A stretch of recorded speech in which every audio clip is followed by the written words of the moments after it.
The Tsukuba International Center of JICA, which stands for the Japan International Cooperation Agency, is located in Tsukuba Science City, a city that coexists in harmony with nature. JICA provides training courses for participants from other countries as part of its assistance to developing countries.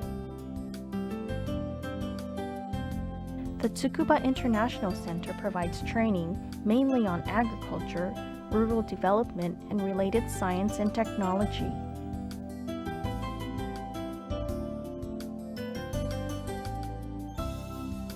The Tsukuba International Center accepts about 1,000 participants from around 100 countries each year as part of its training program. The Tsukuba International Center also works closely with the local people in various activities.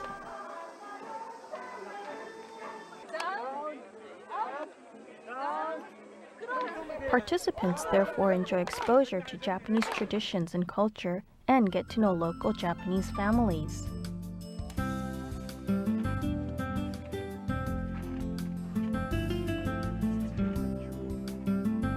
This video focuses on the grafting techniques of vegetables, just one of our many training topics.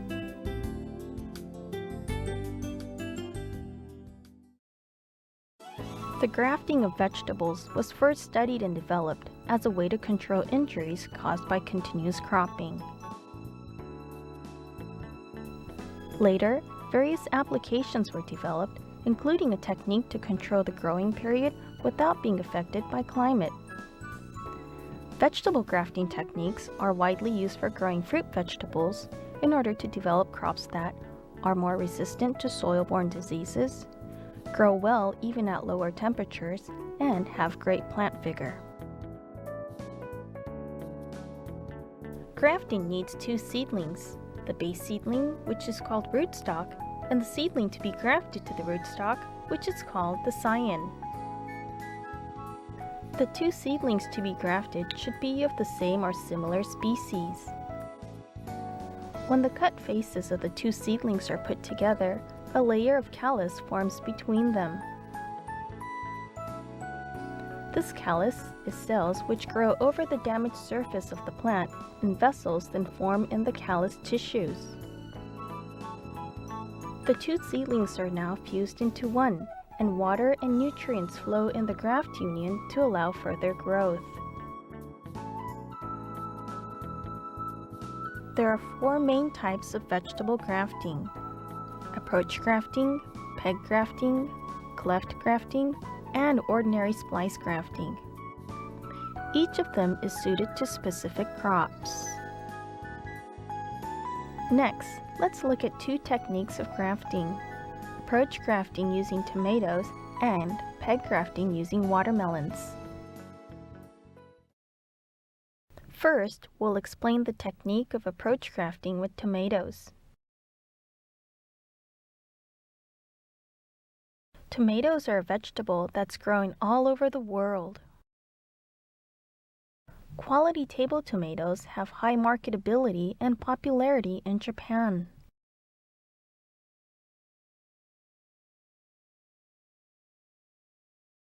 But tomatoes grown in protected cultivation using the same field can suffer various disease injuries as a result of continuous cropping.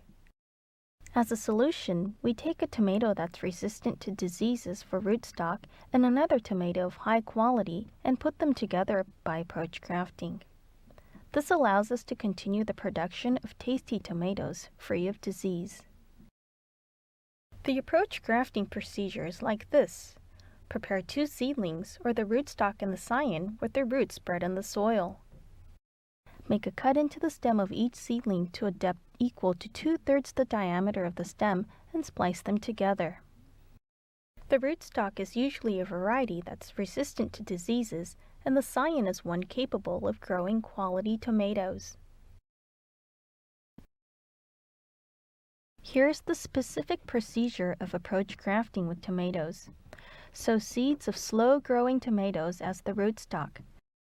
3 days later, sow seeds of the tomatoes to be used as scions. When the seedlings of both varieties have 3 to 4 true leaves, they're ready for grafting. Now let's begin. First, make the bed soil on which the seedlings will be grown. Sieve the soil to make the soil particles uniform in size.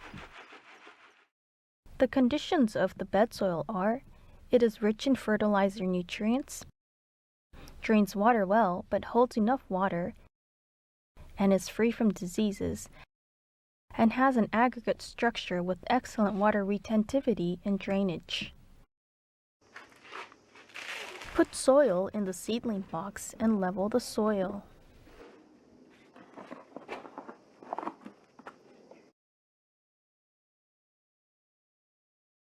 Make seeding furrows to the depth of about 1 centimeter in the soil.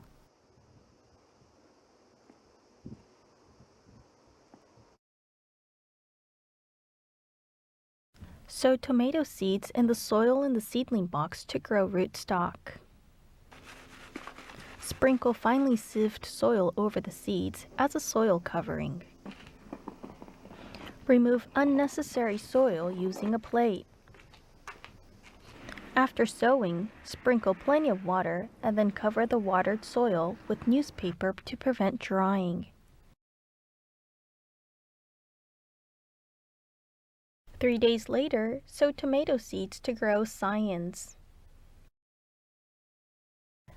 After sowing, cover the seeds with fine soil particles and level the covering as a case of rootstock.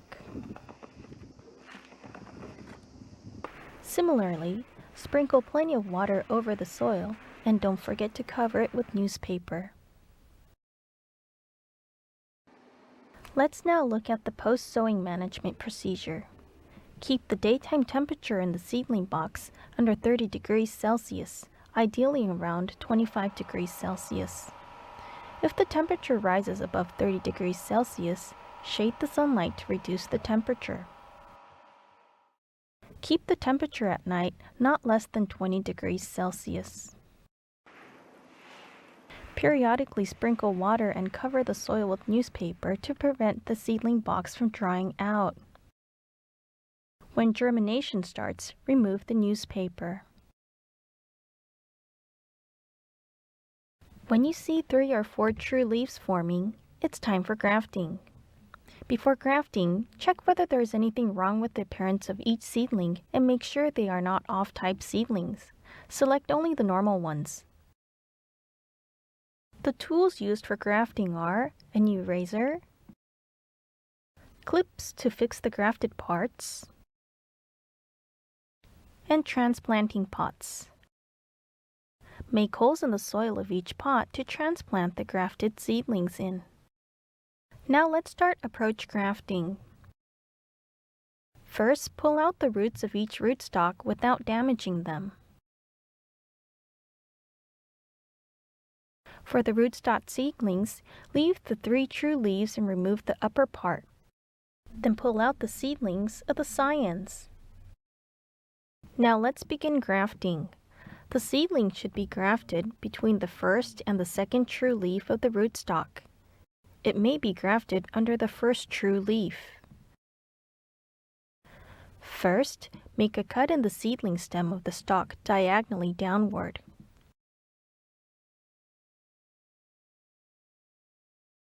Make a cut up to the depth equal to 2/3 the diameter of the stem. After preparing the rootstock, make a cut in the seedling stem of the scion. For the scion, the cut is in the opposite direction to that of the stalk. That is, make a cut diagonally upward. After cutting both the stalk and the scion, graft them together.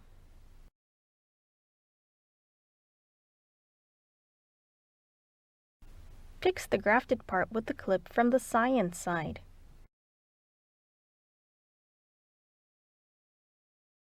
Plant the grafted seedlings into a transplanting pot with the finger-wide space between them.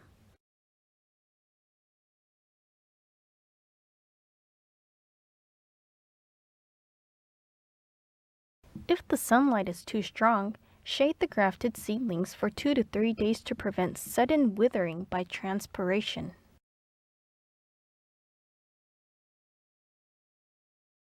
After approach grafting the seedlings, crush the stem under the scion to check if the graft is taken.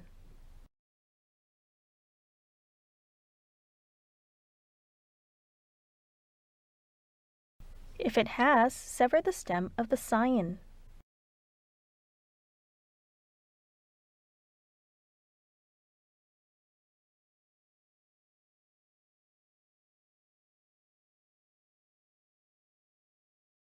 Let's see what the cross-section of the graft union looks like. Here you can see that the tissues of the stems are connected. Now let's summarize the important points of approach grafting. Approach grafting is a technique to splice seedlings with their roots on. Sow rootstock seeds 3 days earlier than scion seeds. The seedlings should be grafted between the first and the second true leaves of the rootstock, but may also be grafted under the first true leaf. Leave the 3 true leaves of the rootstock and cut off the upper part. Make a cut into the stem of the rootstock diagonally downward. For the scion, make a cut diagonally upward. The depth of the cut should be 2/3 the diameter of the stem. Fix the graft union from the scion side with the clip. Be careful not to allow the grafted seedlings to wither up. If the sunlight is very strong, provide shade to reduce it.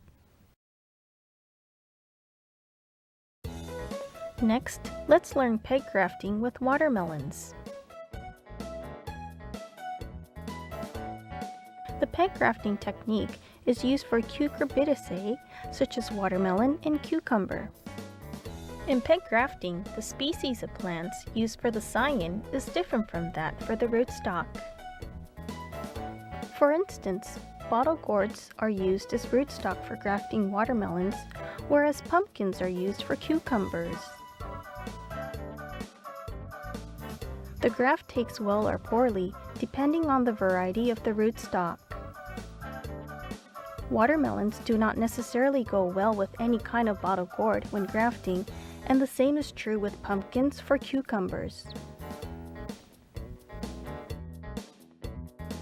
First, I'll explain the procedure of peg grafting with watermelons. To begin, sow bottle gourd seeds to grow rootstock.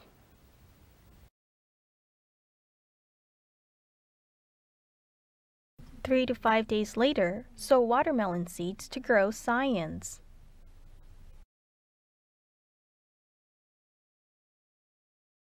About 2 weeks later, when a bottle gourd has 1 true leaf, it is time for peg grafting. Let's try peg grafting with watermelons. Check that the seedlings look okay. Use a sharp-top metal spatula or a bamboo or wood spatula to make a hole in the rootstock.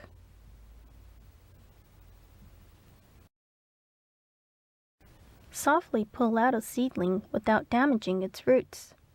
The differences from approach grafting are the following. For the rootstock, remove the true leaves and leave the cotyledons. When doing this, steadily hold the basal part of the cotyledon and leave the petiole of the true leaves away from you so that you can easily break the petiole. Cut off the scion. Then sever the stem of the scion diagonally.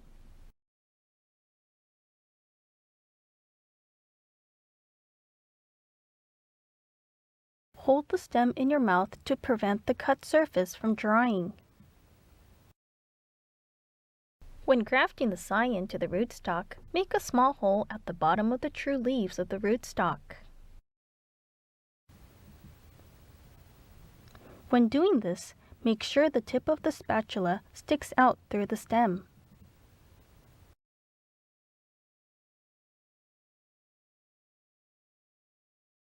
After making the hole, insert the scion with the cut surface facing downward into the hole.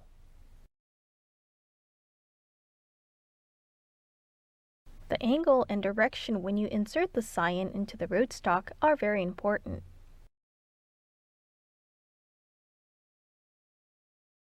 Insert the scion deeper into the hole in the stem of the rootstock until the tip of the scion sticks out of the other end of the hole. Plant grafted seedlings into a pot so that the roots are spread loosely in the soil.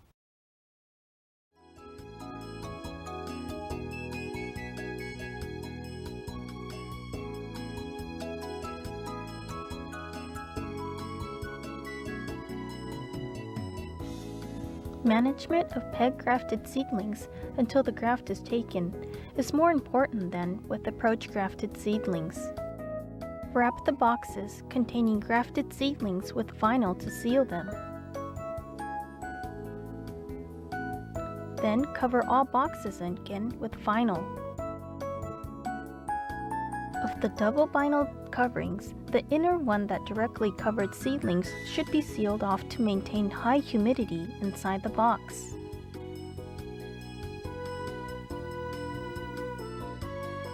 It is important to keep the temperature in the space inside the outer vinyl covering at around 25 degrees Celsius and not to allow it to fall below 15 degrees Celsius. When the outside temperature is low, put straw sheets, for instance, over the vinyl to keep it warmer inside. If the scions look very withered, keep them out of sunlight for a day or two, then expose them to sunlight in the morning and evening and gradually increase the duration of exposure. This process is called acclimatization.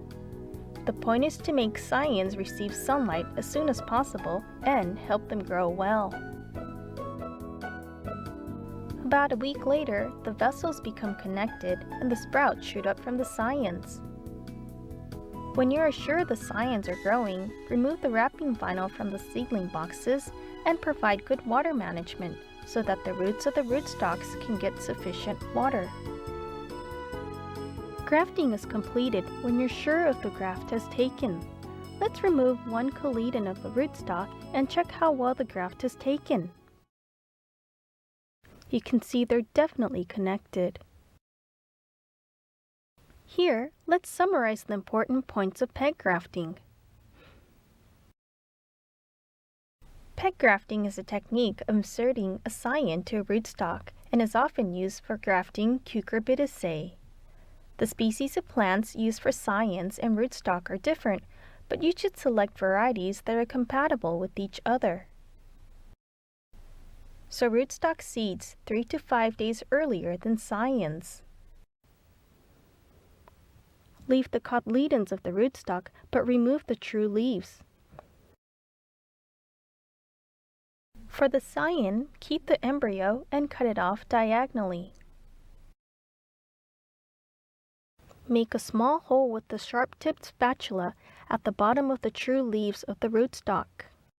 Choose the correct angle and direction of insertion.